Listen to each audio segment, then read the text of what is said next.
city you burn, I'm gonna build one high.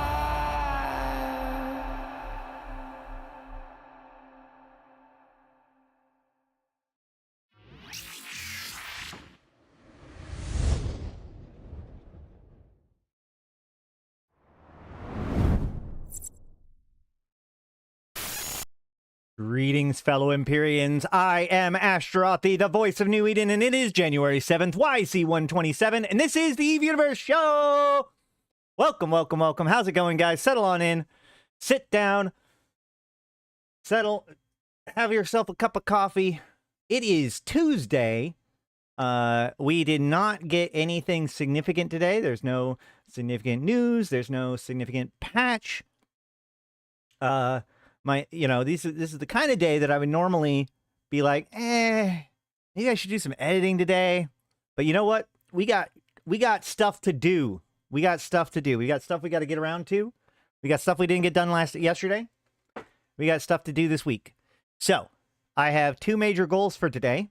One, we're going to be recording the first part of my Eve 2025 guide about it's going to be the basics of ship fitting, like the first stage of it.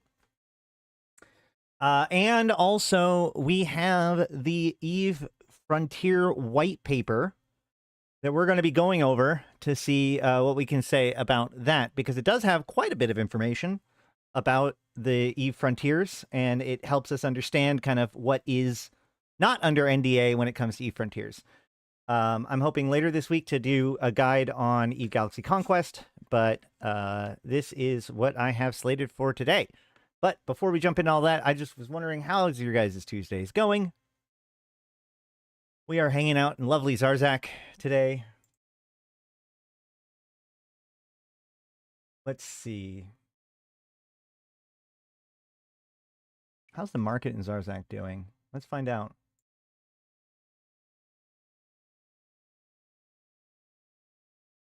What kind of ships do we have available here? Wow, we got a lot of different classes of ships, at least. Harbinger, Oracles, Hurricane. For frigates, oh, those are advanced. Standard frigates. It looks like we've got a lot of them. They're starting to really flesh out things around here. So let's grab a fitting real quick.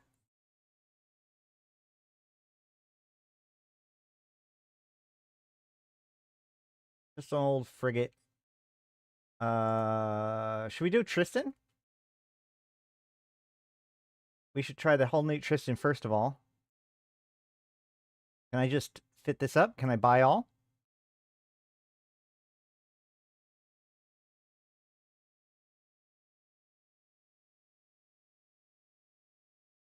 Looking pretty good. Looking pretty good. And if that works, then that means the Nephthys probably works too.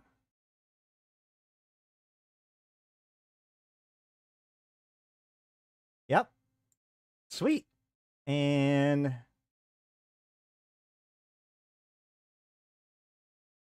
let's go with, is there good execs going on here?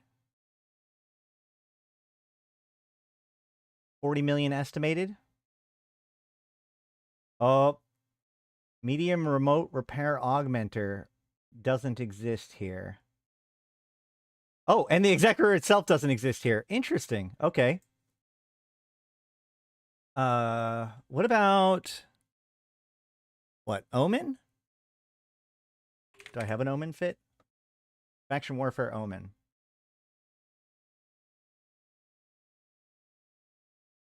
Oh, nope. Yeah, once we start getting up to medium-sized ships, we start running into problems in Zarzak.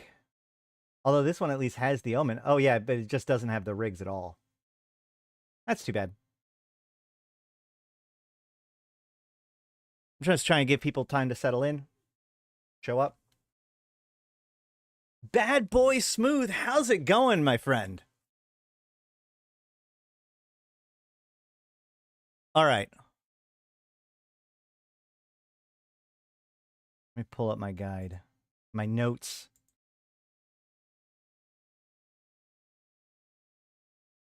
All right, so just so that we know what's going on, can I turn this? Is there a dark mode for this? Hold on. This is bright. Is there Google Docs dark mode? Oh, it's an extension. Okay. I'm sure this is going to steal all my information or something.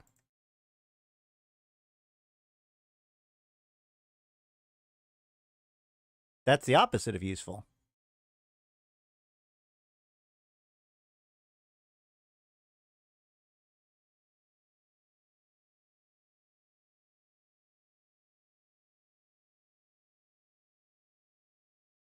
Well, it darkened okay. You know what? Whatever. Fine. We'll work with that.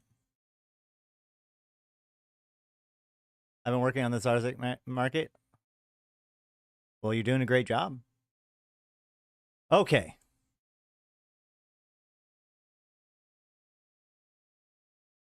So, what we're going to be doing now, what I'm planning on doing now is recording the live version of what will eventually become the first part in my new How to Play Eve in 2025 guide. There'll be an introduction and stuff like that right there, but that's to explain what's going on. And then, of course, you know, we'll wrap it up and do the fish thing, and then we'll move on to the next topic, okay?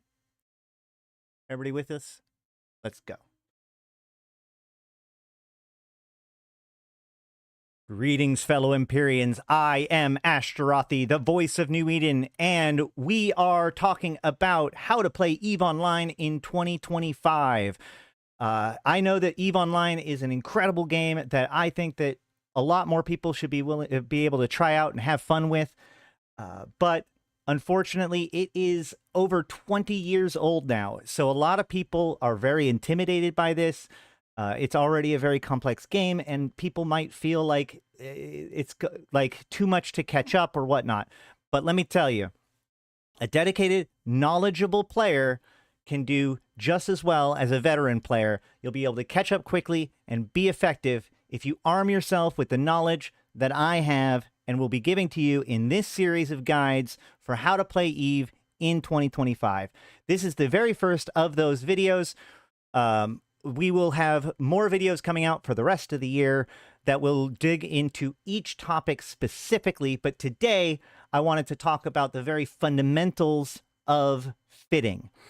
See, when you interact with EVE Online, you do so primarily through your ship. Unlike other games that may have you roll a class or do some sort of, you know, like you select your role, in EVE, your role is more defined by what ship you are using at that time, which means you can simply change roles by changing your ship and fit. So what ship you use, what fitting you use is paramount to how EVE works. And fitting is honestly very intimidating for a lot of people. But hopefully with these guides, we'll be able to demystify a little bit of it and empower you to make some smart decisions with your fitting. Today, while I do have plenty of videos that are going to drill into each topic individually, today we're going to go over just kind of the general fundamentals of fitting. So if you like this kind of thing, please don't forget to like and subscribe. But without further ado, let's jump into it. So with a ship, the basic... So as I said, with a ship, the basic setup is the ship itself and the fit. The ship has bonuses that you can look at in the show info panel. By looking at the ship's information, you will see that it has several bonuses. These bonuses are what defines what that ship is good at. Now, all ships have a size and a type, and that controls how large and what kind of equipment you should use on it. If you open your Neocom, which is the little E in the upper left-hand corner, and then go down to Ship and Ship Tree, you can see all the different ships that you have available to you. The primary 4 Empire races that you start with are the first 4 that show up, and then everything after that is pirates and other such. So, ships are divided into different categories. We have small ships, which include frigates and destroyers. We have medium ships, which include cruisers and battle cruisers. We have large ships, which are battleships, and we have capital ships, which include carriers, force auxiliary, dreadnoughts, and super capitals, including the Titan and the mothership. There's the mothership. So the size of the ship determines what resources are available to it and what size modules it is designed to use with. So for instance, small-sized weapons are designed to use on small-sized ships, regardless of whether or not it is a frigate or a destroyer. In order to fit a ship, you must consume specific resources. Every ship has a certain amount of resources in the form of power grid, CPU, and calibration, as well as the slots for their fitting. So if we go to the fitting tab of any given ship, we can see that this ship has 126 teraflops of CPU output and 85 megawatts of power grid output, as well as 400 calibration. We have 8 turret hard slots, 8 turret high-powered slots, 2 medium-power slots, 3 low-powered slots, and 3 rig slots. No ship other than the Tech 3 cruiser can change what slot layout it has. So that really does define what kind of ship that you can have, because every module, which is equipment for your ship, how you modify your ship, every module can only fit in one of these slots. So, for example, high slots fit predominantly weapon systems and what's known as utility high slots. The mid slots are designed for propulsion systems, i.e. afterburners and micro warp drives, as well as much of the electronic warfare, although some electronic warfare are considered utility high slots, and shield tanks. Your shield defenses are usually in your mid slots, whereas with low slots, you have weapon enhancements with damage enhancers, you have ship upgrades, and armor tank.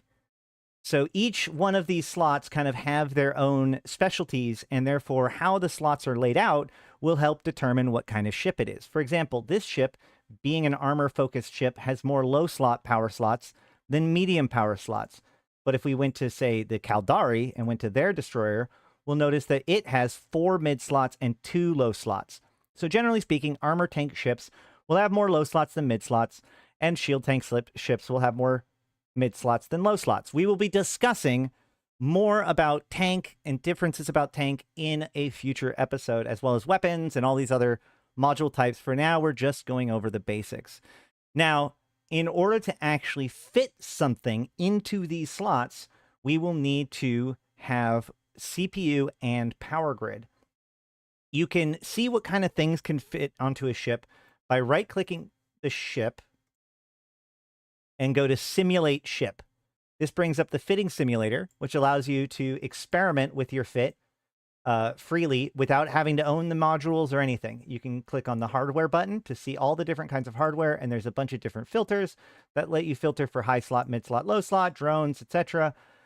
You can control only things that are allowed to be put on this particular ship, only things that this ship has enough resources to put on. That's total resources, not current resources, by the way. And things that you have the skills to use if you don't want to have to accidentally learn that you don't have the skills to use something as you're fitting it. Now, as you can see, if I look at the energy turrets, this dual beam laser controls the CPU and the power grid, and we can also see them up on this bar here. We can right-click and show info to see that it takes 7.5 teraflops of CPU and 6.3 megawatts of power grid usage. That is from the total that I have available to me. Now, you'll notice that these numbers are green. That means that I have something about my character that is influencing this in a positive way. So I can hover over it and see that I have the skill Advanced Weapons Upgrades, which is reducing the power grid requirement from 7.0 to 6.3. So unlike slots, where slots cannot be modified within the ship, the power grid and CPU can be both the ship's power grid and CPU. If we show info on the ship that I'm simulating, we'll be able to see that in this, nope. maybe I won't do that because I'm in it, or I'm not in it. If I exit the simulation and look at the ship that I'm currently in, we'll be able to see that its power grid and its CPU has actually been increased from 400 to 500 from CPU management and power grid management. So there are skills and abilities, or there are skills and implants that will, well, so you can increase the ship's power grid and CPU through the use of implants, skills, and rigs, specifically CPU management and power grid management for power grid and CPU. But you can also reduce the cost of the fitting for different items. So advanced weapons upgrades, shields upgrades, missile launcher rigging skills, weapons upgrades, electronic upgrades, energy grid upgrades, turret and drone rigging skills, all can either reduce how much CPU and power grid a certain module requires, or it can increase the amount of power grid or CPU a ship has. In addition to that, there is a set of implants, the six that are a 600 series, which are the EG60 series and the EE6 series. When an implant has 6, by the way, at the very beginning, that means it goes in the slot 6. EG stands for engineering. EE stands for electronics. So we can see, and the number at the end is the percentage. So an EG603 will increase the power grid by 3%. So all of these things can be used to help be able to fit a ship. Often with a newer player, if you get a ship fit from someone else, you might not be able to fit all of the things. So, you know, even though you could use all the modules theoretically, you might not have the fitting for it. So just my quick piece of advice for people that are in that situation, if you are new, is the very first thing that you should check out is, like, let's look at the fitting. This is a fitting that I have. If I simulate it, I can take off this afterburner and I can put on an oversized afterburner. And now my power grid is blown out. This takes too much power grid, and I can tell this by hovering over the power grid bar that is flashing. So I can see the actual percentage of the power grid bar, and I can see I'm 23% over power grid. That's going to be a lot to make up. By the way, there are also modules that you can use to use power grids to upgrade your power grid, including reactor control units and other such things. But we'll talk about those when we get to those kinds of modules in future episodes. In the meantime, this is just teaching you that there is power grid and CPUs that are considerations along with slot layout, and that you can look at the actual ship or the module information to see what the power grid and the CPU for the different modules are. Now, the biggest thing that helps a lot is there are certain modules that have a lower power grid consumption than others. So, for instance, if I switch this back to the Afterburner 2, it still does not fit. It barely doesn't fit. I'm 0.12 power grid over with the Tech 2 Afterburner. So I can actually show info on this Afterburner and go to variations and see that there's one that's called Enduring and the one that's called Compact. Whenever a ship says Compact, that means it takes less fitting than normal. So I can remove this Afterburner and put the Compact one, and without losing very much performance at all, it now fits completely. Now, faction modules and whatnot are also often better for fitting, but are also more expensive. Again, another thing that we'll look at deeper. This is a very early fly through of the topic. The other thing I wanted to point out is that rigs. Every ship has a certain number of rig slots, and every ship has a certain number, a certain amount of calibration. These, like slots, cannot be changed. Even calibration. There is no way to actually increase calibration within a ship. It is locked in place. With normal ships, T1 ships, for standard Empire T1 ships having 400 calibration, pirate ships having 350 calibration, and Tech 2 ships Tech 2 rigs taking 50% more calibration than the Tech 1 rig version. So, all of this is a balancing act to building good fits.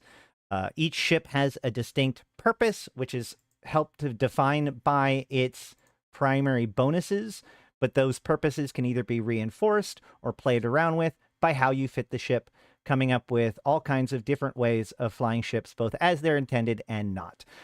But that's it for today. Next week, we will be looking at weapon systems, turrets, missiles, drones. How are they different? How to use them? When to use them? As a final thing, though, I want to say if you want to know more about ship fitting, you can open up the agency and go to the help section under Enforcer. There is Fitting Your Ship, where CCP has created their own guide for how to fit ships. I have been Ashtarothi. Thank you so much for checking this out. Please like the video if you did, and comment down below if this kind of video is useful to you, what kind of topics you would like me to tackle once we get past the basic ship fitting videos. And with all that said, I have been Ashtarothi, the voice of New Eden. And until next time, I'll see you in space.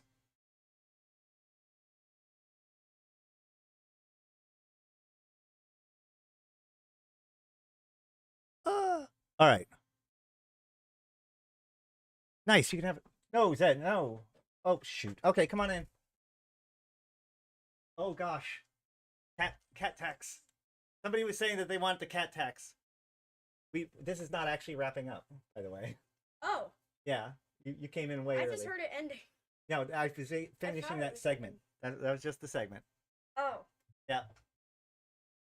It's okay. I thought it was the... We got a cat. We got a cat and a dog. We got the cat tax. Cat tax. She's so mad at me right now. Okay. All right. How was that? I think that went well. Not everything I would wanted to cover, but I think it went well.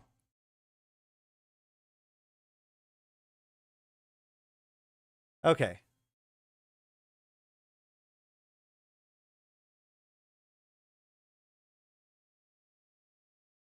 The other topic that we want to cover today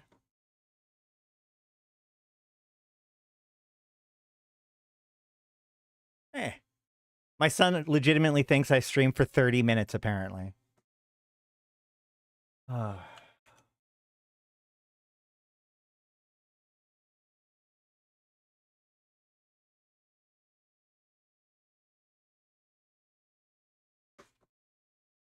Let's see.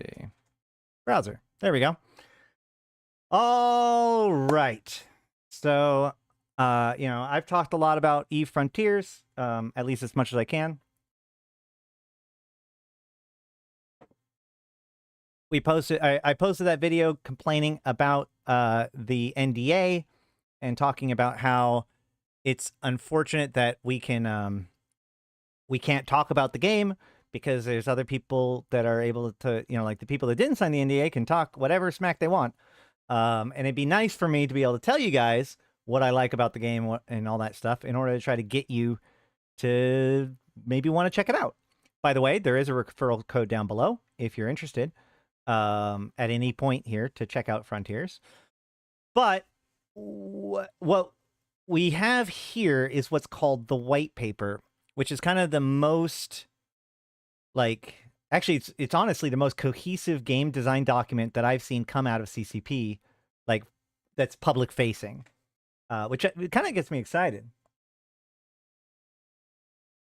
Let me tell you, even if you're not interested in Eve Frontier, I find this white paper quite illuminating to CCP's view on the various design problems in EVE Online and how they plan on tackling them in EVE Frontiers. So, without further ado, let's go ahead and jump into it.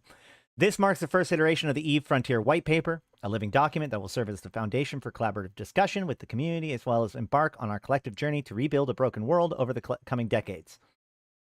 As we move through each phase of development, the scope and depth of the white paper will evolve. Okay. Abstract. We present eFrontier, a crowd-built virtual world and player-driven sandbox. eFrontier builds on and extends the successes of various virtual worlds that have come before it, in particular the sci-fi MMORPG EVE Online. As a space survival simulation, its inhabitants will find itself awakened within a shattered region of space, warped by the presence of supermassive black holes gravitationally bound in a macabre dance. Rogue AI infests its depths, corrupting and consuming the remnants of what still stands. The universe of eFrontier has been built upon technically robust foundations, rooted in immutable rules which govern its physics and behavior. Through these foundations, based on cryptographic techniques and blockchain technology, our vision is that eFrontier will be in the player's hands, allowing them to modify aspects of the single shard server in runtime while adhering to the digital physics. In tandem with its open design, it will offer an evolved player-driven sandbox through open third-party development and tooling, giving players recognition, ownership, and freedom over their own creative efforts. As players take a greater role in the evolution and growth of eFrontier, the amalgamation of this creativity will result in player-driven societies and ultimately civilization. The keys to this universe and civilization will be handed over to the players, allowing them to fully realize a fully player-driven, governed, and created virtual world. So that is quite an opening. There's obviously a lot of buzzwords in this, or not buzzwords, but like, this is a very lofty ideal, right? Now, one thing to point out is that, like, if you talk to people about what EVE Online is and just describe it to people, they're going to have kind of the same reaction, right? Like, people don't believe you when you tell people what EVE Online really is, like, as a game. It's hard to believe that we would have this player-driven economy and all the politics involving thousands of people and history books written about us and all that kind of stuff. It seems crazy when a game company is just saying that kind of stuff, because everybody says that kind of stuff, right? So, philosophy. We're going to jump into this. We're going to look at it and try to cut through some of those buzzwords too. With eFrontier, we aim to push the boundaries of what virtual world can aspire to be. Building on the worlds that have come before us, most notably EVE Online, we have identified valuable lessons. This is a cool one. The design of EVE Online rests on a single defining concept. Death is a serious matter. Yeah, this is something that, like, I go back to this every single time I'm having a debate with someone. This death is a serious matter is ultimately the beating heart of EVE Online. It is the first page written in the design doc for EVE Online, and it helps drive a lot of the design. This principle is how the world of EVE Online has sustained itself over decades and will continue for decades to come. The concept permeates the entire material economy of EVE Online, where nothing ventured results in nothing gained. eFrontier builds on this concept and extends it to player agency, posting two questions. Could you create a virtual world that was true only to itself? And what truth would that virtual world have for its inhabitants? That seems very philosophical. eFrontier is a simulation of a universe where the rules, its digital physics, are fixed and immutable beyond even the control of the developers. The incorporation of the fundamental laws of energy brings the world closer to thermodynamic accuracy, enhancing its realism and fortifying the underlying foundations. On these foundations, inhabitants of the frontier are free to create novel, emergent experiences, particularly through the groundbreaking mechanic of smart assemblies. As both future development and player participation shape this evolution, the world will continue to grow and transform in ways currently unimaginable. While going through this book, I think it's important to note, or while we're going through the white pages, it's important to think to ourselves, why is this being done here and not in EVE Online, right? What is stopping them from making these changes or this kind of concept in EVE Online instead of in eFrontier? How is that? Why is this even a thing? We have long recognized that virtual worlds, though shaped as much by their players as by their developers, rarely see these contributions formally acknowledged. Despite the pivotal role players play in building these worlds, their efforts often remain unrecognized in an explicit or meaningful way. Through strict EULA, developers and operators confer very limited rights to what players can create and have created. Player-driven creativity is in most cases owned by the properties of such worlds, or in others, banned or removed entirely, wiped from the record. In other cases, many worlds are retrofitted to support these efforts. Player-built creations are derived from APIs added after the fact, rather than from the world's foundational designs. While I'm reading this, I hear almost like a lamentation of the mistakes made in EVE Online, right? In short, despite decades of creativity and effort being poured into virtual worlds by players, the ability of developers and operators to grant digital property rights and access to their players is a complicated cultural, technical, and legal undertaking. eFrontier will change this by building the world on a very different premise. Combining its permanence with open access, eFrontier can survive eternally, a self-sustaining and persistent digital reality as true to the players and their actions as their own physical world is to our own, a sovereign virtual world that will become self-governing and operating. You, the community, will hold the power in perpetuity for a world designed to last forever. eFrontier is thus built upon a legal and technical premise which affords a pragmatic path towards an autonomous virtual world where players have rightful access and ownership over their creative efforts. When the ontology of virtual worlds is held by a distributed and consensus-based ledger, granting digital property rights and participants can become real, or to participate. When the ontology of a virtual world is held by a distributed and consensus-based ledger, granting digital property rights to participants can become real, and a virtual world true only to itself through digital physics. They keep saying that. By enabling players to program within an open environment, open sourcing our development platform, we empower the inhabitants of eFrontier with the tools and freedom to shape and rebuild the world according to their own vision. This moddable layer rests upon the world's digital physics and spans the entire universe, continuously simulating and persisted. This openness is not only empowers players, but formally recognizes them as active co-creators of eFrontier, a role supported by the game's technological infrastructure, business model, and economic design. The white paper details the vision of eFrontier, a dynamic, emergent, and community-driven world where players hold the power and in which their actions have lasting consequences. The following sections outline its foundational components, starting with the core belief that drives the development and design principles which shape it. So, a big piece of this, as I'm already, they're already kind of hinting at, is that I believe that the dream of this is that one day eFrontier will not require CCP to continue, right? Like if CCP fell apart as a company, theoretically speaking, eFrontier could continue onward, right? And the way that they can do that is they're hoping to keep most of the data, most of the information of the virtual world is held on a blockchain ledger, which is a public ledger, so anybody can access it. That's the data. And then the client, which knows how to utilize that data, and that is open sourced. So in theory, players could make modifications to both the client and to the world through adding things via the blockchain. And the question then becomes, how much more of a purpose does CCP even have? Could they get to a point where they don't even need their own server because it's running all within this? And a lot of this comes down to that digital physics idea, right? Where, okay, well, if all of the data is on the blockchain and all of the client is open source, what do they mean by digital physics that even the creators cannot control, right? So what defines these digital physics? What does it mean to have digital physics is kind of the big question that I have.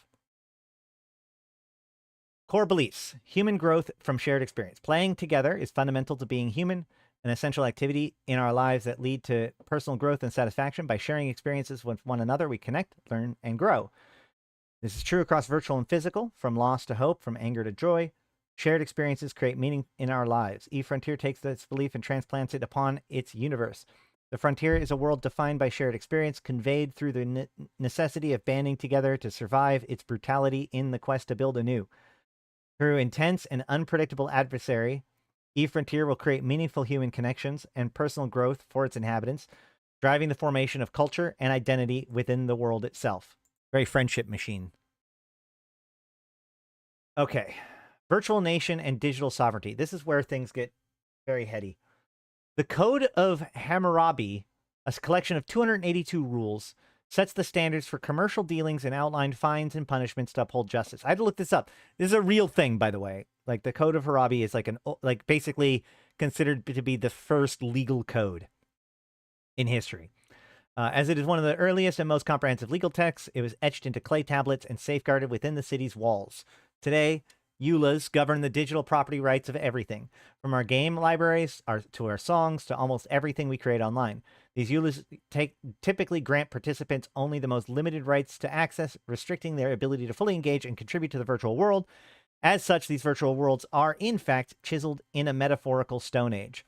With eFrontier, we aim to transform this approach by creating a world where digital property rights are not only immutable, but self-governing, eliminating the need for any Hammurabi to oversee and protect those rights.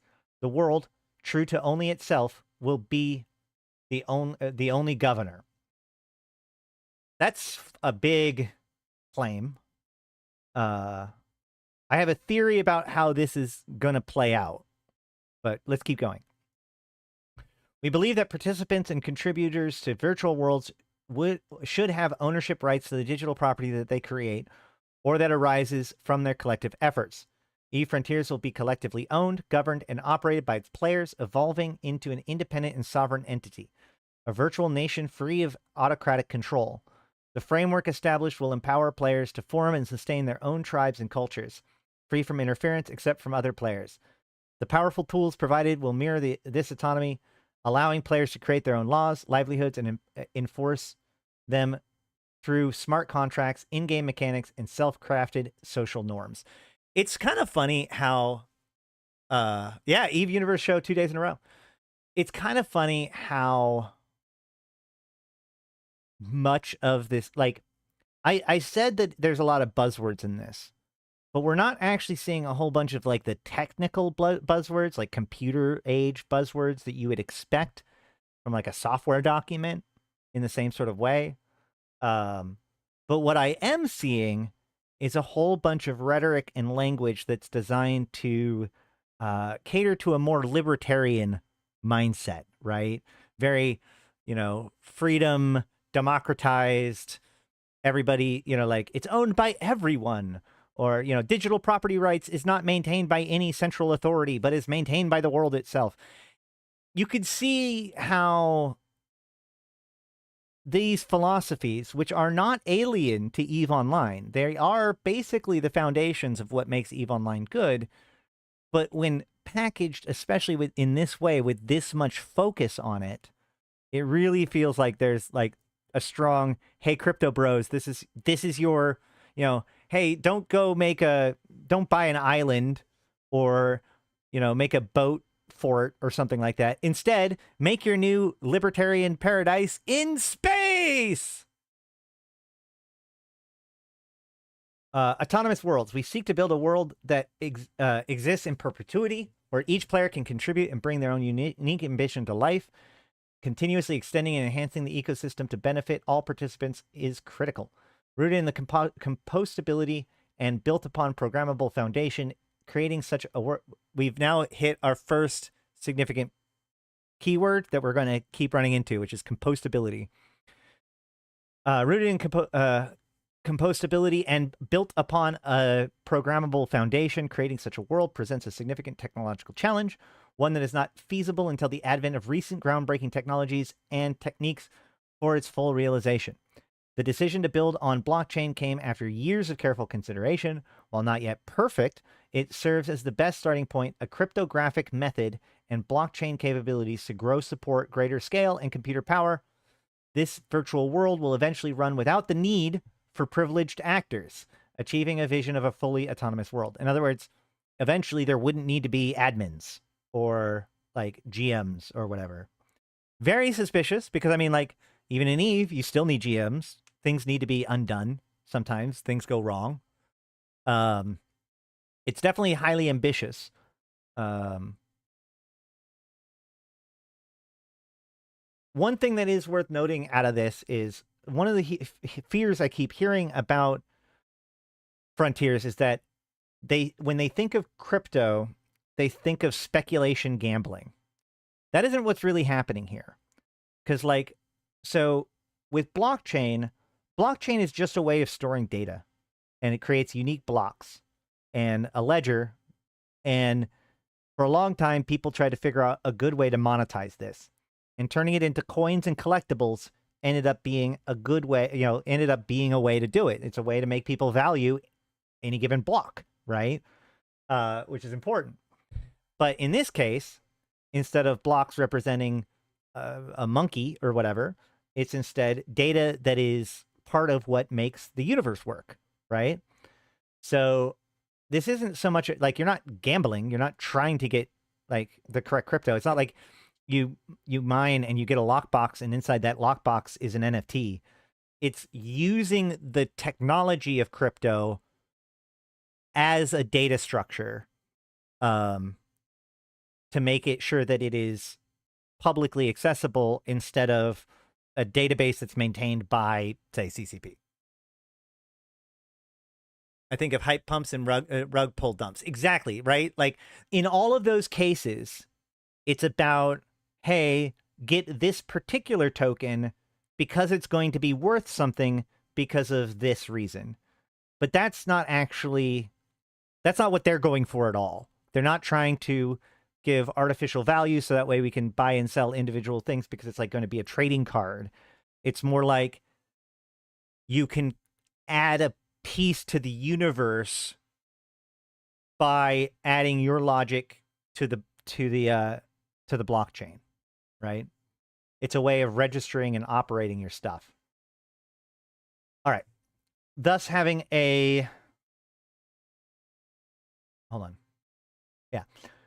Open third-party development. We envision a future of eFrontier that is both persistent and autonomous, independent of its creators and contributors. The efforts of players to revitalize the frontier, coupled with the game's inherent design and technological foundations, are key to this evolution. Through wealth of player-built utility, societies will rise and cultures will form, shaping the simulation. eFrontier will acknowledge and empower these player-driven developments through its framework, tools, and business model. Thus, having an open approach to third-party development is important. Through smart assemblies, programmable in-game objects, and additional constructs within the game world, players will have open access to enhance and extend aspects of eFrontier's server in real time, freely expressing their creativity. We will do this by using open source tools wherever practical, even taking the step to open source proprietary components such as the Carbon engine. Like Farscape, a perfect Eve clone on the blockchain. Essentially, a ship, for example, is an asset, and that's yours, not CCP's. Yeah, yes and no. So the things like ships and stuff are going to be harder to put on the blockchain, but when you put a smart assembly up, for example, that does get registered to the blockchain. Identity is at the heart of eFrontier. We recognize the inhabitants of the world as true beings, entities of their own agency and will. Through their experience, actions, contributions, and achievements, players will recognize as part of the Frontier's living universe. In a world where automation threatens to undermine the value of human agency, we have made a deliberate choice. eFrontier is a game that prioritizes the intelligence, creativity, and decision-making of human players. We recognize the challenge posed by bots and multi-boxing in online games, where automated systems can unfairly tip the scales. eFrontier places human skill at the forefront with every action in the world requiring energy, imbuing its universe design with inherent Sybil resistance to brute force machines, repetition, and automation. Our systems of energy arbitration and skill-based gameplay ensure that human players focusing on a single avatar will have the upper hand over machines attempting to find repeatable and exploitable sequences. While this will remain a constant battle, the design objective is that a single focused human should outmaster any machine automation or attention division. So here we go. This is one of the biggest. This is it, right? This is the ultimate cursed problem for CCP, which is the question of multi-boxing and botting, right? One of the problems with EVE Online is, as I heard it said the other day, and it was the best way I've ever heard it, which is like, so the effort to go from 1 to 2 players takes a bit of, quite a bit of effort to figure, extending it from 1 to 2 characters. But to go from 2 to 20 characters is basically the same amount of energy or effort by the player, right? So, like, at a certain point, it's just who can run the computer more, or who can run the most number of clients, because that's the only consumption that's required for the operation, right? Once you have a bunch of characters with a bunch of Ishtars, sending them all out and just letting them run is like, it doesn't cost anything unless you lose one, right? But there's no like ongoing cost. If you have 5 of them out, the chance of all 5 of them being caught at the same time is fairly minimal. So you're only necessarily going to lose 1, but those other 5, there's no additional cost to those things being operating. So it doesn't matter if you've got 5 and you lose 1, or you've got 30 and you lose 1. You're now gaining you're gaining more resources for without any additional cost. And so one of the foundations of Frontiers is the fact that everything must cost some sort of energy, which means that every action is tied to some universal source that requires consumption. So it doesn't matter if you have 10 dudes that are all doing, it doesn't matter if they're players or bots. The bots are not actually going to be more efficient than the players, and they rack up their own costs, which the thing is that when it comes to multi-boxing and botting, 99% of the time, the bots and the multi-boxers are not playing as efficiently as a normal player would. Each character may only be playing maybe, let's say, 80% efficiency of someone actually paying attention, choosing good targets, etc., etc., if you're just letting it kind of play itself. But you don't care because you're multiplying that, right? So, I can play and have 10% efficiency, or I can have 2 characters, multi-boxing them, and have 90% efficiency each. Now I have 180% efficiency. Or I can have 5 accounts, all at 60% efficiency, and I end up still up in how much actual work I can get done. So the only thing that's really preventing me from scaling up is my own ability to do so, like with my computer or whatever.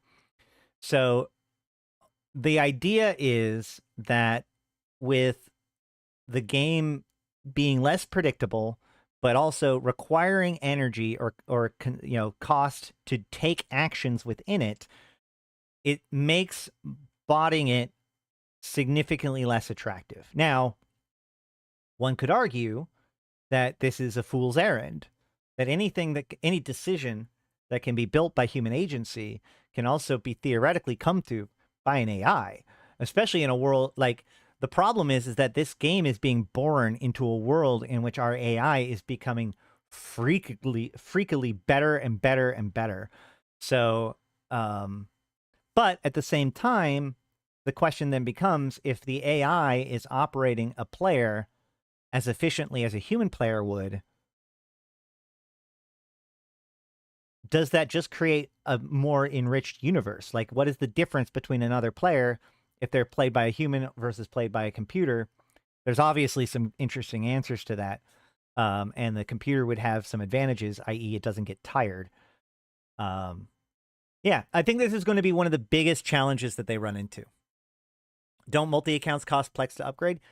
Yes, but the point is that once you're already, if you have 2 accounts and you're paying for those 2 accounts, each account is then paying for itself, right? So let's say an account costs 2.5 billion ISK a month, and I can earn 2.7 billion ISK a month by, skill farming and by ratting, right?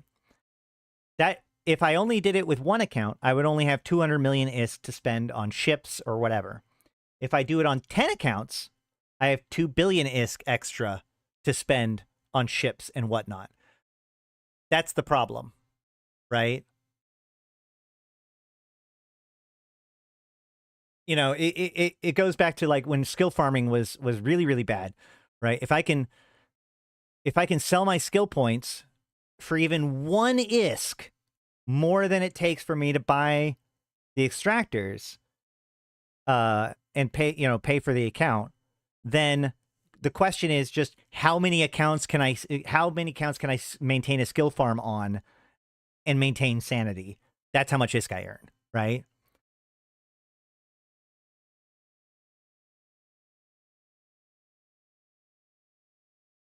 But that's also why game companies try to stop RMT when incentives of real life money. People are going to completely game the fun out of the game so they make money. That's absolutely true, Space Ghost, and that's part of the problem with all of this is that like, these are problems that every MMO has had to deal with, and they're trying to figure out if they can find a way to finally, like, you're not going to stop this behavior, right? You're not going to convince the player base that botting is bad, don't do it. That buying gold is bad, don't do it. If that worked, then we wouldn't, like, that would have solved the problem years ago. What they're trying to do is create a situation that even if you're driven to do those things, like, it's still not a bad effect on the universe and you're disincentivized from doing it, right? And that's going to be a hard one. It's a scarcity and permanence, sorry. In E-Frontier, nothing comes easy. Just like the natural world, resources are finite and their scarcity drives conflict, cooperation, and creativity. Boy, that probably triggered some people. Every decision players make what... By the way, I just want to say this right now, as an aside, for the record, people keep on shitting on CCP Rattati for saying scarcity breeds conflict, but that's actually like an understandable truth in sociology. Look it up. But B, it boggles my mind that people can be like, oh, CCP Rattati was wrong about the scarcity breeds conflict, right as the largest war that has happened came about. It's like, oh, well, the players made the decision to do that. Well, yeah, but the scarcity put pressure on it, right? Like, I get you can argue, oh, well, that isn't what caused it or whatever. But the point remains that the evidence comports to him being correct. And, like, it's not that, like, scarcity breeds conflict. That's just true. So all these people, like, smugly talking crap about that, like, it infuriates me. Okay, sorry. Scarcity probably bring more conflict if players were not sitting on huge stockpiles of resources. Yes. In fact, if anything, you could argue that it's a lack of true scarcity that ended up being a problem. Removing inputs is only one part of true scarcity, right? You need to have a drive to push out and consume. When you already have too much, then taking away, if I have a giant plate of food, then closing the restaurant isn't going to necessarily affect me much. But if I'm starving, like literally starving, and they put a thing over the food, chances are I'm going to figure out a way to open it up and sneak something out, or I'll fight somebody for it if I'm hungry enough, right? But I'm not going to fight. I'm not going to fight somebody for the food that's at the buffet if I already have a plate of food of myself. That's not how scarcity works. E-Frontier, nothing comes easy. Just like the natural world, resources are finite and the scarcity drives... Okay, I read that. These resources constraints ensure that players must strategize, plan, and execute their options carefully. Scarcity breeds innovation. By making resources limited and unevenly distributed, we create a dynamic world where players are constantly challenged to adapt, compete, and collaborate. The asymmetry of resource distribution fuels emergent gameplay, where syndicates are formed, wars are waged, and economies are built. The careful balancing of scarcity and opportunity ensures that every player decision has weight and that the world remains vibrant and unpredictable. And like, again, we could read that paragraph as like the manifesto of CCP's idea of how the scarcity system was going to work, right? The idea is that like this is why they have changed Eve to A, have more scarce resources, and B, make it so that those resources are unevenly distributed. One of the biggest problems that was true in the reign of the Rorqual wasn't even the Rorqual. It was the fact that you could get all resources everywhere, right? As easily. Like you could like there's almost no reason to pull anything from anywhere else to nullsec, because nullsec could just generate it itself, basically. And so one of the things that they did when they switched it up so that way it's all the different minerals have their own bands of space is create different pressures or requirements. A good example of this actually is right now. If you go into, actually, hold on, let's show you guys.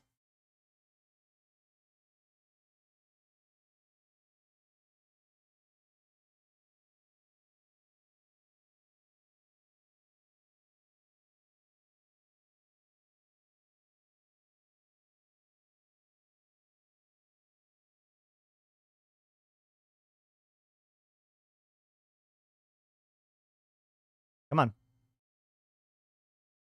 Come on. There we go. All right. So I'm in JITA now. We can go and look at mineral costs. Right now, there's at least one person on my team going, no, don't talk about this. No.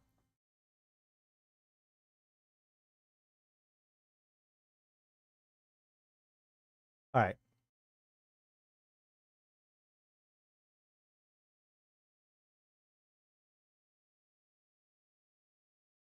Minerals. So if we look at these different minerals, we can see like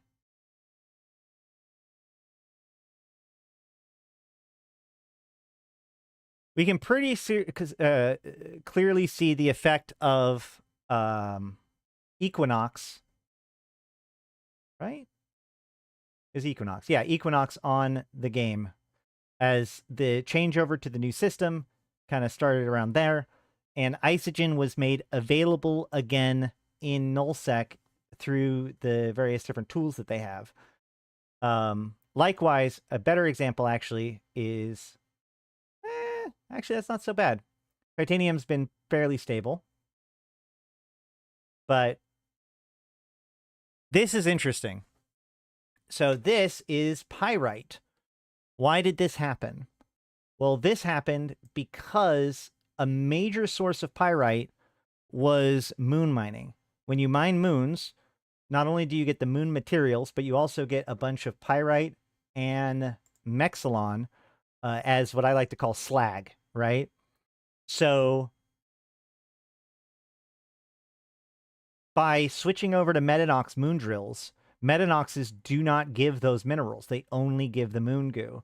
So all of those R4s that used to mine just naturally and provide a ton of pyrite and mexilon to the system are no longer doing that, which means that by M3, we can see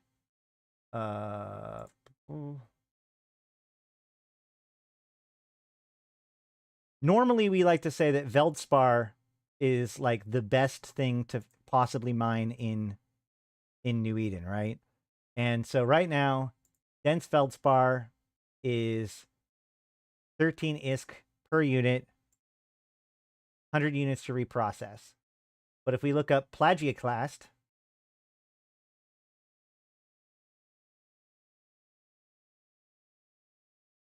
And actually, we should look up compressed. My bad. We shouldn't look up normal. We should look up compressed. Compressed dense feldspar, 14.88. It's on its way down since November.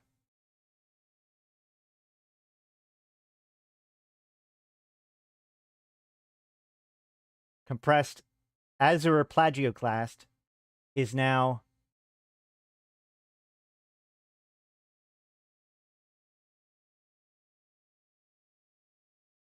81 ISK per unit. However,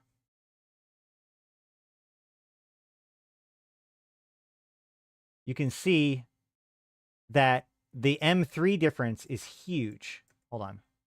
That's just dense feldspar.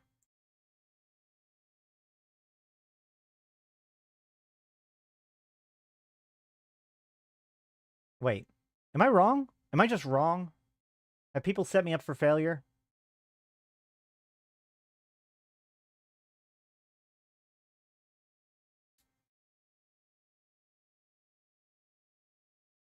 I feel like I've been set up for failure. Hold on. View market details. 14 ISK per unit. Oh, 81 ISK per unit. Never mind. Yeah. So yeah. So compressed azure plagioclast is 4 times larger than dense feldspar, but it is over 4 times, almost twice that. Well, not almost twice, like either way, more valuable. In fact, hold on. Let's just pull up our calculator.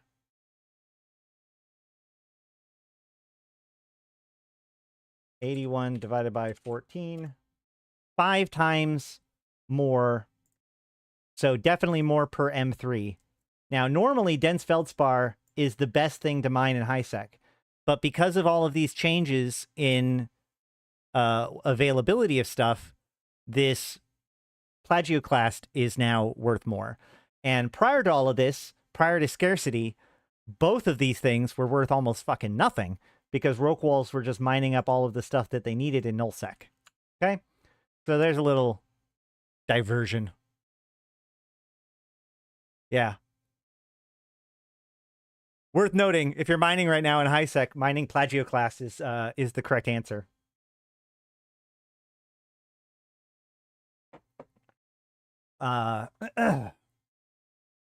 Just like with the physical world, nothing lasts forever without upkeep. Every system, structure, and resource requires ongoing upkeep to survive the harshness of space. This omnipotent force of decay pushes against players as they attempt to overcome the challenges of the world. By embedding this principle into the core, we have created a world where collaboration, resource management, and planning are essential for long-term success. This concept of permanence, drives players to work together to construct a system that stands the test of time, even as they face the inevitable challenges of entropy and decomposition. Emergent behavior.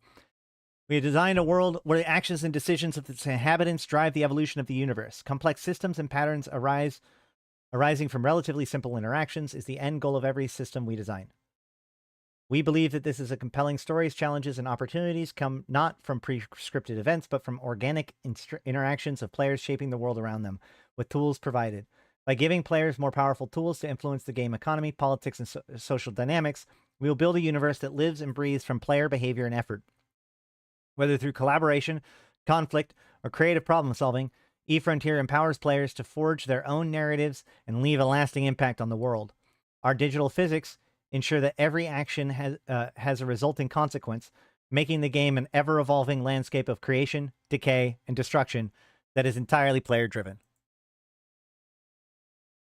No reward without risk. Sustainability is not the only possible. Sustainability is not possible when rewards are given freely.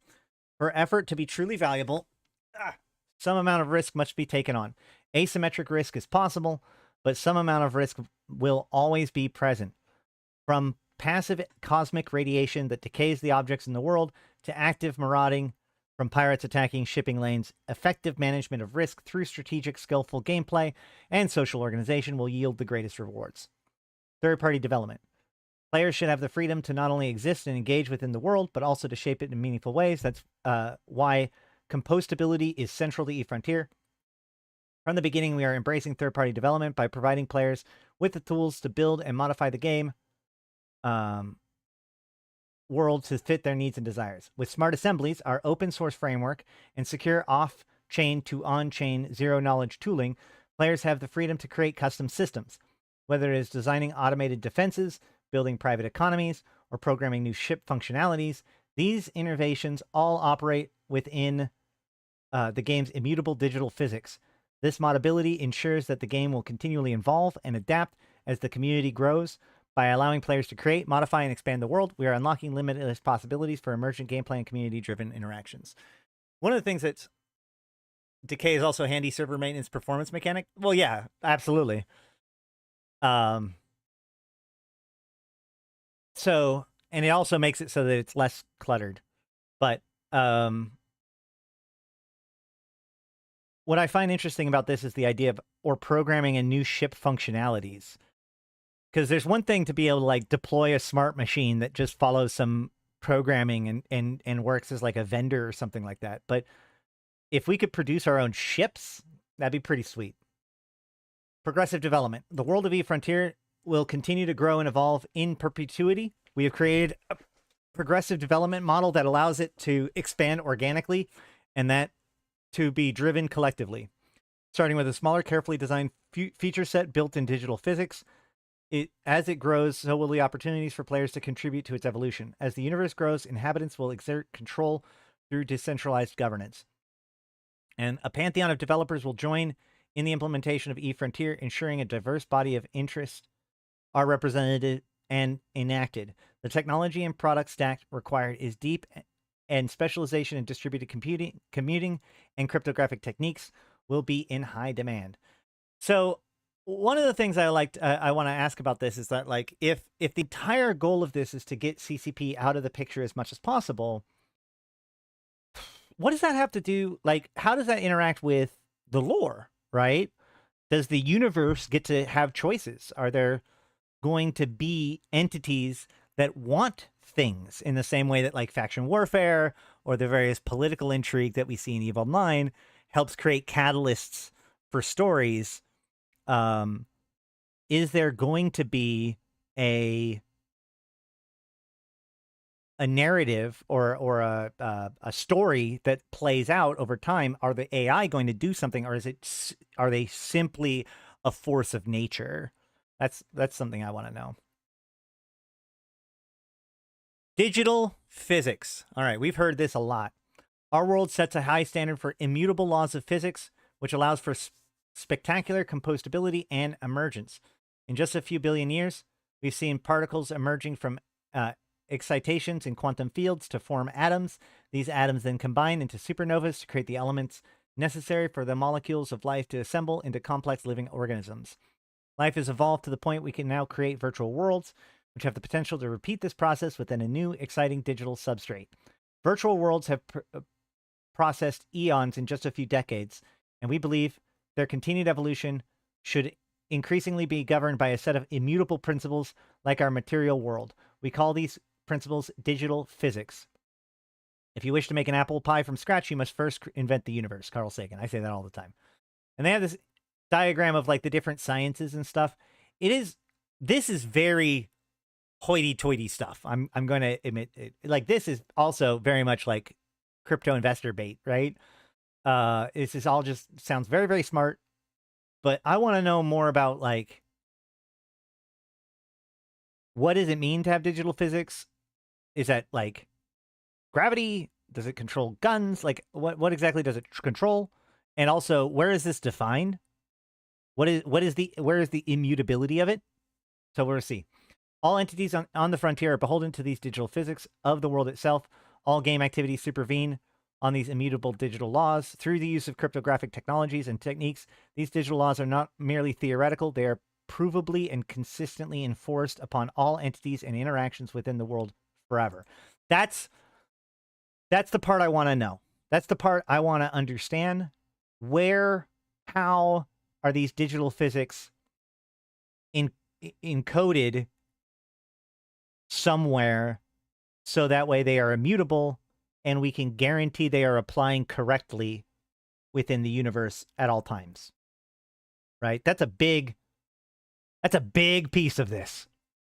This not only ensures that every interaction within the frontier in the present and the future adheres to consistent core rules of the universe, it also provides the foundation for a lot more creativity in the contributed in the world. It gives potential creators the confidence needed to plan long-term strategies around design and growth of the creations. Also, what happens if somebody wants, like if something needs to be changed? Can it be changed? They're immutable, right? So what if we don't build them right in the first time? This is one of the things, like they keep mentioning digital physics. They put a lot of focus on it. They put a lot of this is why it's going to work. They hang their hat on it a lot. So this is one of those things I'm going to be paying attention to the closest. While fully capturing the depth of understanding of the universe gained through advanced instruments like particle accelerators and space telescopes is not practical at this time, we have selected a few key areas that will greatly enhance the verisimilitude and compostability of the world. While the purpose of a video game is not to perfectly simulate reality, we will endeavor to underpin the frontier with immutable natural laws such that they can give rise to compostability and emergence in the hands of players that choose to live in the frontier. Ultimately, we have still making a compelling game on top of this for players to play. So great care will be taken to support each player's experience in the world. The world may be virtual, but its emotional experience it will provide is very much real.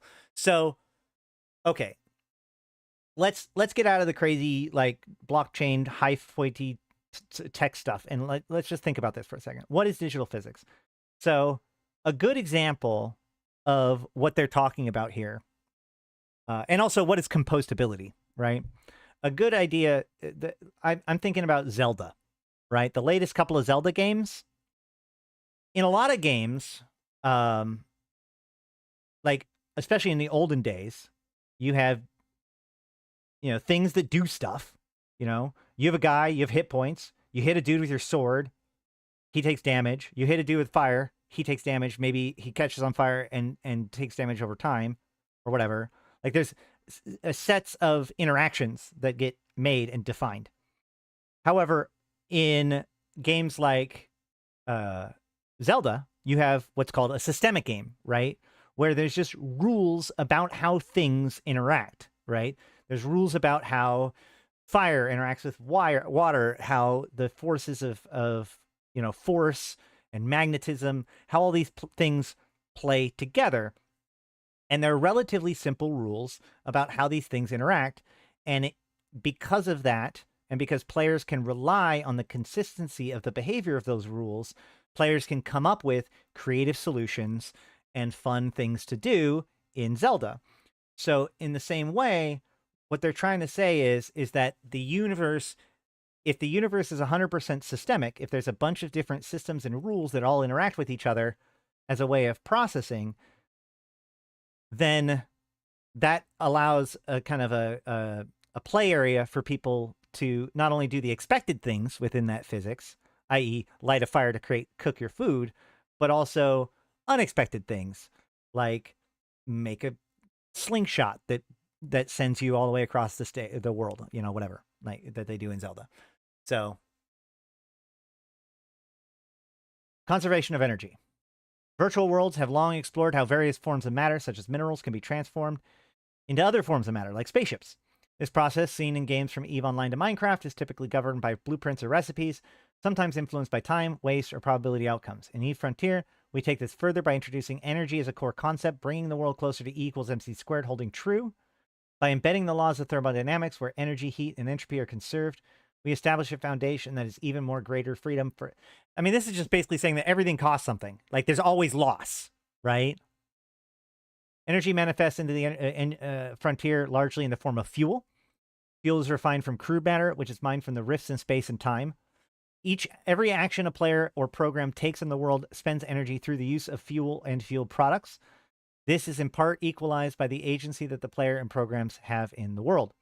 In most virtual worlds, automation through programs, commonly known as botting, leads to an ongoing struggle between the operators and adversaries, frustrating both the participants and the caretakers. In eFrontier, we address this by embracing the reality while still optimizing for human skill sets. We empower players and the world itself with built-in automation tools, ensuring it's part of the design from the ground up.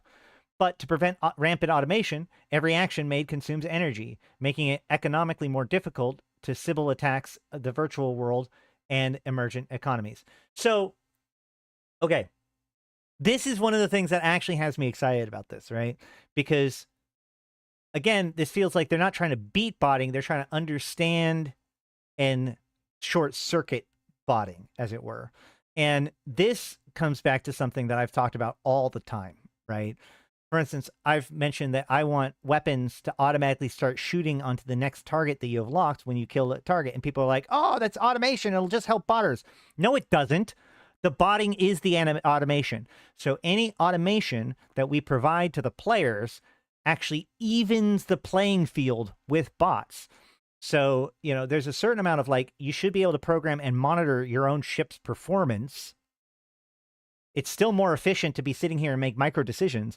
But if I want to line out my targets for the next 6 targets and just let it work through and watch it happen, then I should be able to do that. Like, the actual act of making me hit F1 every single time is not compelling gameplay, regardless of what anybody wants to say. And it's the reason why botting has become so popular. Because it, in a weird way, it's necessary in order to deal with the amount of menial tasks that need to be done throughout the thing. And by necessary, I'm not saying that I don't condone botting, and I don't, but what I'm saying is that, like, if putting yourself in their perspective, they need to get this done, but they don't want to sit there and hit F, you know, like be there at the computer 1,000% of the time, or they want to be able to maintain 10 different things. At a certain point, you're going to want automation to replace some of the tasks, repetitive tasks that you're going to do. So one of the ways to stop botting is to allow basic automation within the constraints of the rules. For those of you who think, to help break people out of the idea, imagine if your turret required you to hit F1 every single time it shot, right? That's the way that almost every other MMO works. Every time you want to attack in an MMO, you have to hit a button. You're just sitting there spamming 1 or 2 or whatever over and over and over and over and over again. So the fact that your weapon cycles over and over is a form of automation. So there is automation. It's just, where do we draw the line in order to give players and bots the same set of tools and make it so that player decisions trump bot decisions? I agree that the overcomplexity of the game could theoretically be a problem, but again, their investors are really into that kind of stuff. So all of this language really speaks to the audience that they're talking to. Probabilistic outcomes. The deeper we explore the universe, the more we encounter probability distributions rather than deterministic outcomes. This complexity adds richness to our world, reflecting the uncertainty that humans have long sought to understand and control, building predictive systems to navigate this inherent unpredictability. Our crowning achievement is the quantum mechanics and field theories, which probabilistic outcomes are accurately predicted, pushing the boundaries of our understanding of reality. Still, despite our achievements, we still struggle to accurately predict the weather. In Eve Frontier, all actions of players and autonomous agents alike are fundamentally subject to probabilistic outcomes. Players have varying degrees of influence, direct influence or not, direct, indirect, or none at all, over these outcomes.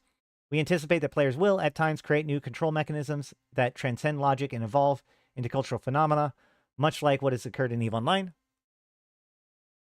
Yeah, a lot of this is like, this especially here really reeks of like, hey, we got random numbers in our game to make it so that it stays interesting. You never know what's going to happen. It's like, of course you do. A blending of gameplay with emergent mythology is something that underlines the importance of giving this right, such as the similar phenomena flourish within the frontier as well. Oh, yeah, okay. A prime example of the belief of the deity Bob, where players have formed a culture around the idea that devotion to Bob grants favor in the mysterious and unpredictable realm of wormholes. So this is something that CP Homer has talked about before, where because wormholes are generated by random numbers, we as players have projected like our perception, like we've anthropomorphized it and made Bob the god. As players created structures are codified and more advanced tools are developed. Increased pressure is placed on systems' probabilistic outcomes and inherent impermanence. This tension preserves the chaotic nature of the environment, even as human efforts to impose stability and order aim to facilitate pattern and predictable results. I'm going to push back on this because, like, they're saying that it is the unpredictability that's fundamental to our world that, like in real life. And I would argue that what we think of as unpredictability is often just like deterministic systems that are so incredibly complex that it is difficult to predict the outcome, right? Three-body problem type stuff. So reducing that to a random number generator is a decent way to abstract the problem, but you might be missing the problem too. Because again, you're abstracting away things that are inconsiderate. Look, it wouldn't, if you didn't call it digital physics, then we wouldn't have to be this nitpicky about it. Like, you're the one that brought neutrinos into this. To keep the universe engaging, its resources sources are designed to be dynamic. The ebb and flow of uncertainty and resource availability naturally lends to fluctuations in supply and demand, shifting the game's meta over time, much like the changing tides of the ocean. So again, I feel like this document could have easily have passed off as the document of why we need to do scarcity in 2020. And the reason why that's important is because I think about the player's reaction to scarcity. One of the things I think about is, like, CCP Siegel back in 2015 said that you can't make an Eve 2 because Eve is already going, it's lightning in a bottle, we already have the community, you're not going to be able to do that a second time, right?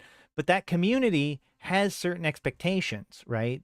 Any change that gets done is seen as a change, right? When a good example, when they made the change to the market to get rid of 0.01 ISKing, there were a lot of people that freaked out about it because their entire, like, wealth was built on doing that kind of activity. Now, does that activity make the game better? Well, they argued it didn't. And so it had to change for the benefit of the game behaving better for people that are using it for, like, actual, like, position investments and stuff like that, right? As opposed to just being beaten by whoever happens to be at the computer or has a bot to 0.01 ISK. However, that change was resisted by the player base because it is a change. If it was always that way, we would have just accepted it, right? But everything in the game right now is the way it is in the game right now, which means any change will be compared to that. It's like the nullsec changes, right? All of the nullsec changes are compared to the raw numbers of the way nullsec opportunities were before the changes happened. And you combine that with the fact that things can be spun. You can look at specific factors of the changes and be like, oh, this isn't as good. And it's one of the reasons why the Equinox expansion has been such a difficult rollout, right? Or was such a difficult rollout. So what I'm seeing here is a lot of the lamenting of the problems that led to the need for scarcity, but they recognize that the EVE player base as it is right now won't accept the kind of changes that are necessary to make this kind of vision possible. And that is one of the reasons why they're so excited about this this EVE Frontiers. You know, I always think back to, like, the things that I've heard from Hilmar and others about what they dream about EVE Online with, you know, a fully dynamic universe, dynamic resources, and they're, you know, line of sight, just all these different things. And they lamented it because EVE already exists. They have 20 years of technical debt hanging them down. By starting over, they can experiment with, quote unquote, doing it right from the beginning. All right. But I just find it interesting because I find it so illuminating as to how CCP sees their problems. The movement of the probabilistic outcomes underpin all circumstances in the game, including manufacturing, combat, object degradation, and travel. How one adapts to these contextualized changing circumstances a main point of superiority for human players over the single-minded autonomous bot. In the face of a probabilistic outcome, situational awareness, knowledge, skill proficiency, and social cooperation with others is required to master the game's universe. I wonder how probabilistic outcomes are going to be based in manufacturing, right? Like combat is fine. Turrets might not hit, whatever. Object degradation, crystals may not decay every time you cycle them. But like manufacturing takes a certain amount of resources, spits out a thing. I wonder how they might change it to make it more probabilistic. Generating randomness for these probabilistic outcomes within the deterministic nature of blockchain is a known challenge. In fact, it is a challenge for all computer science. Despite this challenge, we will provide a verifiable and transparent source of randomness that maintains integrity in all game outcomes. We do not exert control over how players exert their ability to influence the probabilistic outcomes and do not operate the randomization engine. This will increase transparency and, importantly, independent audibility in how players interact with the randomized environment through the use of privacy-preserving protocols. Ooh, that's a weird one. Okay, so if they're not going to be running the randomness, who is? Right? But there is, if I remember correctly, so there is a, I was wanting to make, when I made my game, I wanted to make all of my random number generation truly random. There is a computer in, I think it's Australia, that is monitoring a quantum, like, 0 point. And so in a 0 point environment, things still like pop in and out of existence. On a quantum level, things are constantly happening, even when there's nothing there. And so they use that state, which is quantumly random, and using that, they generate random numbers. And there's actually an API for that. Hold on. Let me see if I can find that real quick. True random number API.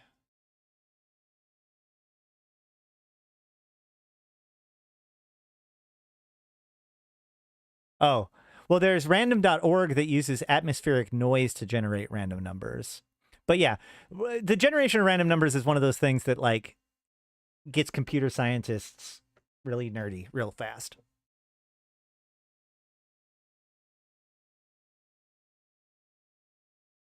An unstable universe. The universe of Eve Frontiers is a vast region of space trapped within the gravitational forces of 3 shifting black holes. This space comprised of several regions, further separated into constellations made up of solar systems. Players will travel between these disparate systems, searching for territory to control and topology to tame. Very EVE Online-ish. There are more than a few creative ways. That's true.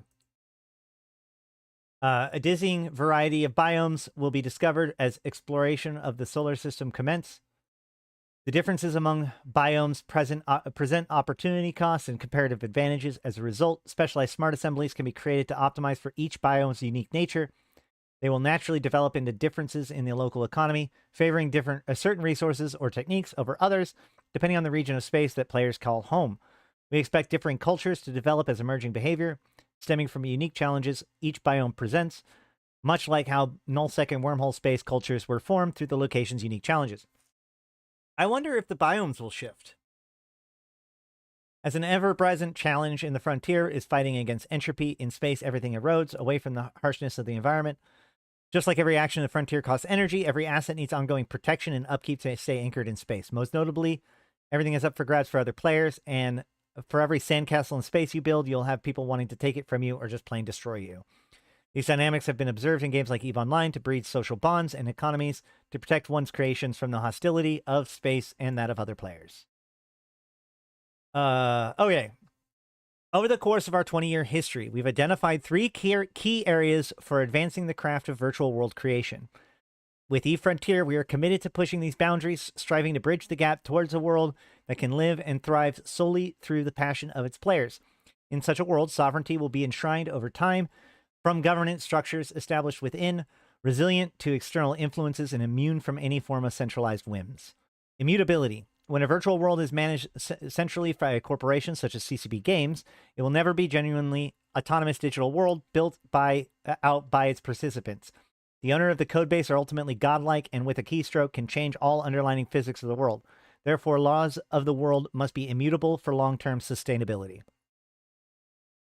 Compostability. Our natural world can combine random ingredients together to produce completely unexpected results. In a coded world, this needs to be determined in some way through a variety of coded rules or instructions. Ensuring these coded rules can easily interact with one another is paramount for the future of unexpected creativity. Therefore, everything must be compostable in some degree. So what does compostability mean? What that means is that, like, everything has a nature, or everything has properties about it that allows it to be understood by the other pieces, right? So, in the fire system of Zelda, fire itself, wood, players, monsters, these are all compostable to that system because they know, like, there's a meaningful interaction. They know how that interaction works. In a game that isn't as systemic, if you're on fire and you bump into something that's made out of wood, it may not catch on fire because that interaction isn't well formed. But if we understand how fire works and we understand how flammable things work, then anything that's flammable is compostable within that system. It works within that system. It can be consumed by those systems that work. And by the way, that we're not just talking about it like destroying the wood. We're saying, like, rain would also be compostable within that system because it can interact it knowingly within it, in this case, destroying the fire. Extensibility. A truly thriving world must offer room for growth and adaptation. Extensibility allows players to develop, to build on top of existing systems, expanding the worlds in ways unforeseen by its original creators. The flexibility ensures that the world can evolve alongside new technologies, ideas, and player-driven innovations. Therefore, the framework must be designed to support continuous expansion without breaking its core structure. So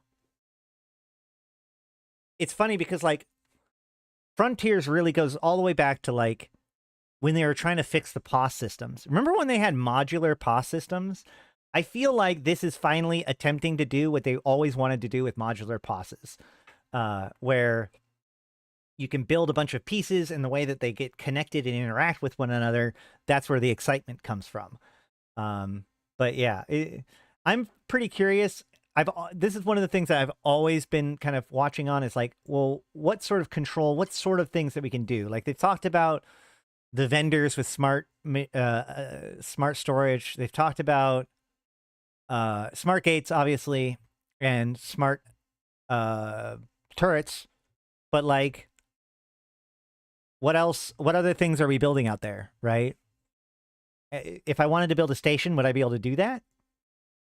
These challenges are daunting, yet they drive us to redefine the limits of realism and autonomy in a virtual world. With EVE Frontier, we aim to push these boundaries in a way never before attempted in history, just as EVE Online did 2 decades ago, setting out a new standard for what's possible in immersive digital experience. 1. We begin with the natural laws of physics, with the intention of bringing about an emergent behavior through a simple base model. Everything in the frontier requires energy to activate. Creating energy requires fuel. Fuel is our base unit of mattering in the universe. We're enshrining the most basic rules of the universe into the blockchain, making them immutable forever. Natural laws will... So again, the blockchain's being used to codify rules, not gamble.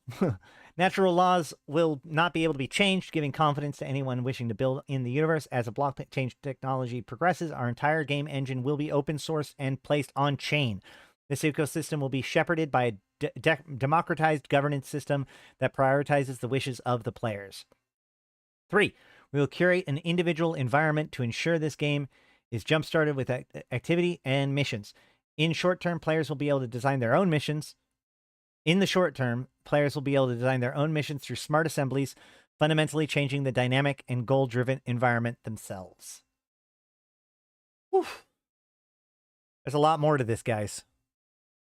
We're probably not going to finish this today, but we'll make it through this section. We'll make it through the digital physics section. Emergent economies on top of digital physics. An economy cannot be created It is an emergent human behavior that arises in response to a problem statement embedded in the world. It forms only after a society, even as small as a village or tribe, takes shape. This economy is born from the necessity for humans to band together, driven by environmental constraints that stem from the geography of a specific place. These environments, governed by chemistry and physics, dictate the context of our interactions and thus the economy itself. The economy is a response to these natural forces and should not be designed in the traditional sense. Instead, that environment must be structured in a way that allows for an economy to naturally develop. The frontier's economy is shaped by energy costs on natural items fulfilled by fuel. By using this energy as the base function, objects with larger mass requires more energy to construct and move. There's a trade-off between energy and time. Using more energy quickens the process or makes the process more powerful, saving time. Taking from another law of physics, the arbitration of time and energy in the frontier is subject to thermodynamics. Players can boost their fuel expenditure to accelerate a process or charge a weapon while generating heat through expenditure of energy. Each object has a safe heat capacity operating range. While players may exceed this range by overheating the various modules equipped on spaceships or smart assemblies, consistent overheating can cause damage and require repairs. Skillful management of running hot can result in greater rewards. That just sounds like the normal heating system. Like, again, this sounds like incredibly hoity-toity ways of explaining things that, like, Eve already has, right? Like, yeah, you put more energy into stuff, it works better. In Eve, it's capacitor. And here it's fuel. To ensure the effective solution of the the effective evolution of the shared universe, we have established standards for composition, both within the game and within writing the underlying code itself. Eve Frontier is moddable by design, with its resource made compostable through its very physics that govern the game. This gives rise to the new category of in-game object known as smart assemblies, unlocking unprecedented flexibility and creativity for players. Smart assemblies are objects within the game that obey immutable laws of game physics while running smart contract Solidity code to govern their programming and functionality. Using Solidity, players can literally write the rules and behavior for decentralized applications and therefore any smart assembly created in the game. And remember, because this is on the blockchain, this is going to be public information. Anybody would be able to review this because like the entire blockchain is public. This groundbreaking concept acts as an open-ended platform, allowing players to construct and program in-game structures and entities to fit their unique needs. More specifically, the smart assemblies act as a cornerstone technology for frontier space foragers to engage in in-game base building at the outset of the simulation. All player-built structures start from the smart assembly template and extend their behavior and functionality into unique usage. In the near future, added functionality for smart assemblies will flourish. For example, a smart storage unit will be a structure anchored in space that can hold and dispense any form of inventory, whether it be currencies, items, or other assets a player chooses to load. Its code enables the object to execute logic through the smart contracts in the Eve Frontier blockchain. This means players will have the ability to create and deploy any logic that they can imagine using smart contracts to shape their interactions and creations within the game world. So,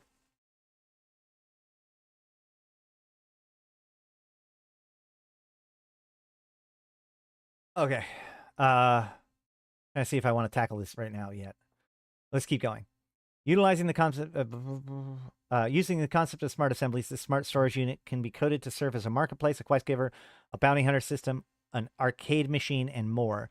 Any functionality linked to a smart assembly must be configured with fuel consumption requirements as these objects exist within the game world physics. Furthermore, these fuel requirements can be modified or removed without redeploying the smart contract, allowing for adjustments to reflected evolving game mechanics such as shifting fuel costs and future gameplay needs. That's an important piece to this because remember, blockchain's immutable. So if this is stored on the blockchain, it's going to be a pain in the ass to update it. So you're going to need to be able to update some things without necessarily updating the smart contract, right? All smart assemblies reside in one universe. In a universe governed by impertinence, players must expend energy, i.e. fuel, to safeguard the items within them, else they'll begin to degrade. Furthermore, these objects are vulnerable to attack from other players, necessitating defense measures to ensure survival. All game objects, including smart assemblies, are subject to the world destruction and entropy.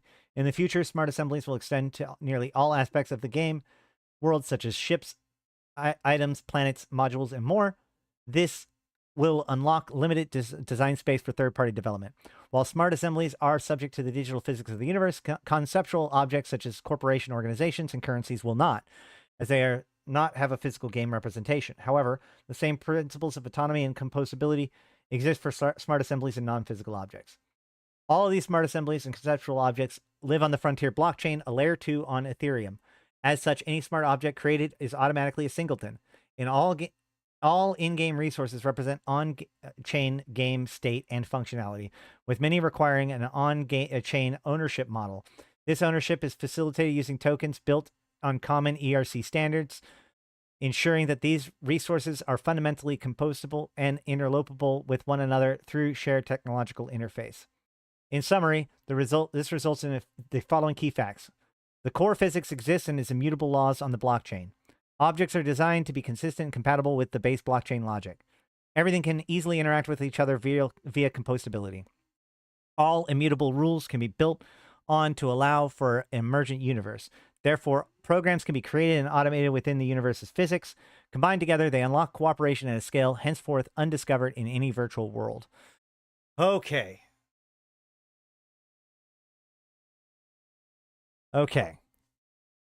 So, this is where a lot of that democratized ownership comes from.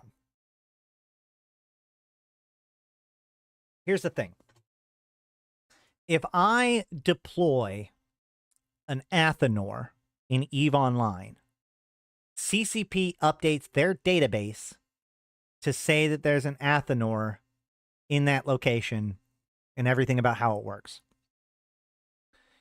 If I deploy a smart contract on Ethereum, I have to obey the standards and the rules that EVE Frontier operates by in order for it to not be rejected. But as long as I follow the rules by which it is governed, then that component is recognized, accepted, and honored by the EVE Frontier system. But the difference here is that that database entry for that smart structure isn't on CCP's database that they own. It's on the Ethereum blockchain on a token I own. So now I own a small bit of the logic that is running in the game. And that is the smallest, tiniest bit of where they're trying to go with all of this. That's why it's a blockchain. That's why, whatever.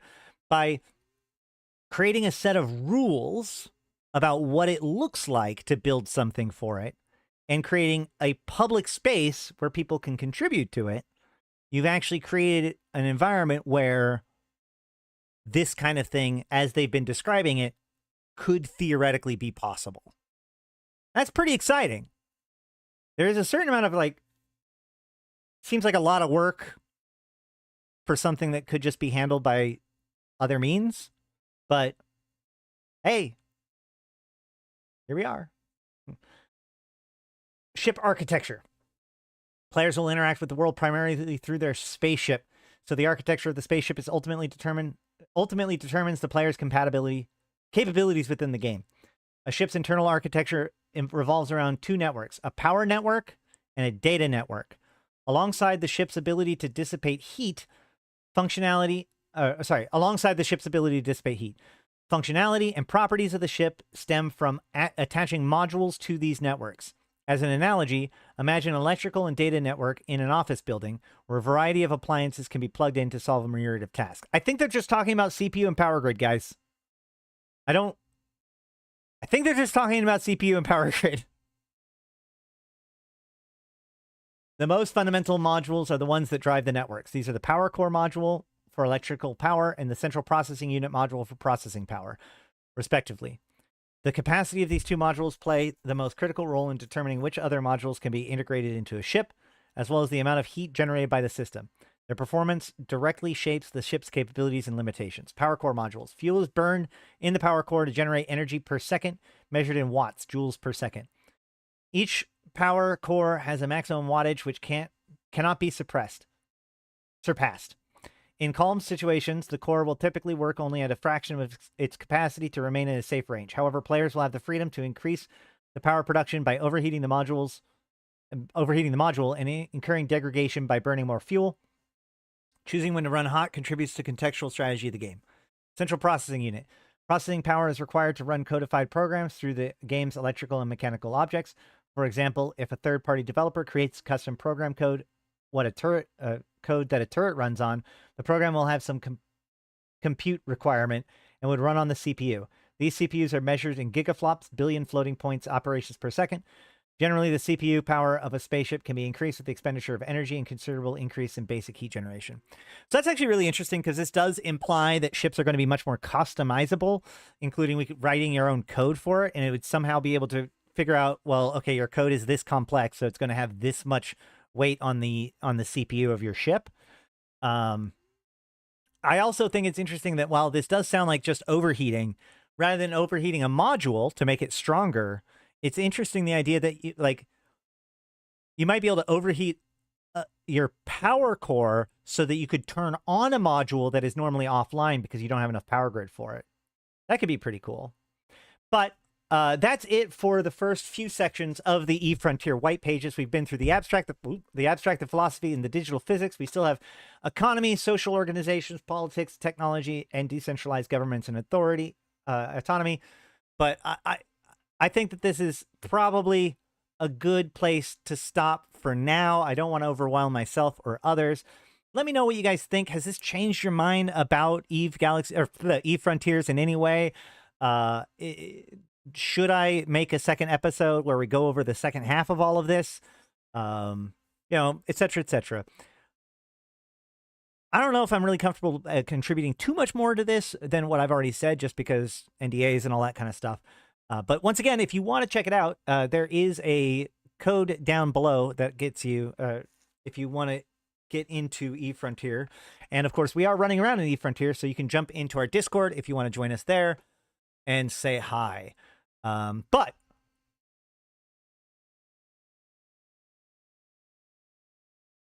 think that's about it. With all that said, I've been Ash Rothi. I've been playing this game since 2010, talking about it since 2012. I'm here to eat and I'm here to put Eve into context for you, my fellow Empyreans. Thank you guys for watching. Thank you guys for checking it out. Like, commenting, and subscribing. Hanging out with your comments in the chat and everything. I will hopefully see you again on Thursday. Should be Thursday. No promises, but should be Thursday. But until then, until next time, I've been Ash Rothi, the voice of New Eden. Until next time, I'll see you in space. What happened to my end? What happened to my end? I don't know what happened to my end. We already got the... Oh, there's the boy. Fine, come on in. Hi. Pretending to be sick today. I wasn't pretending. I'm telling you. Sure. I genuinely felt sick. Uh-huh. Oh, wait. All right, bye. Bye.